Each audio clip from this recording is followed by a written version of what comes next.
2026 ശനി മാറി രക്ഷപ്പെടാൻ പോകുന്ന രാശിക്കാർ ആരൊക്കെയാണെന്ന് നോക്കാം. 7.5 ശനിയിൽ നിന്നും മാറ്റമുണ്ടാകാൻ പോകുന്നത് മകരം കൂറുകാർക്കാണ്. മകരം രാശിയിൽ വരുന്ന നക്ഷത്രക്കാർ ഉത്രാടം മുക്കാല്, തിരുവോണം, അവിട്ടം ആദ്യ പകുതി എന്നീ നക്ഷത്രക്കാരാണ്. അഷ്ടമശനിയിൽ നിന്നും മാറ്റമുണ്ടാകാൻ പോകുന്ന രാശി കർക്കിടകക്കൂറുകാരാണ്. ശനി മീനം രാശിയിലേക്ക് മാറുന്നതോടെ കർക്കിടകക്കൂറുകാർക്ക് മാറ്റമുണ്ടാകുന്നു. കർക്കിടകം രാശിയിൽ വരുന്ന നക്ഷത്രം പുണർദം, പൂയം, ആയില്യം എന്നിവയാണ്.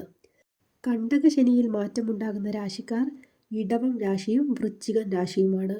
ഇടവൻ രാശിയിൽ വരുന്ന നക്ഷത്രം കാർത്തിക മുക്കാല്, രോഹിണി, മകയിരം ആദ്യ പകുതി. വൃശ്ചികം രാശിയിൽ വരുന്ന നക്ഷത്രം വിശാഖം അവസാന കാൽഭാഗം, അനിഴം, തൃക്കേട്ട എന്നീ നക്ഷത്രക്കാരാണ്. 2026 പൊതുവായ നക്ഷത്രഫലം ചാനലിൽ അപ്ലോഡ് ചെയ്തിട്ടുണ്ട്.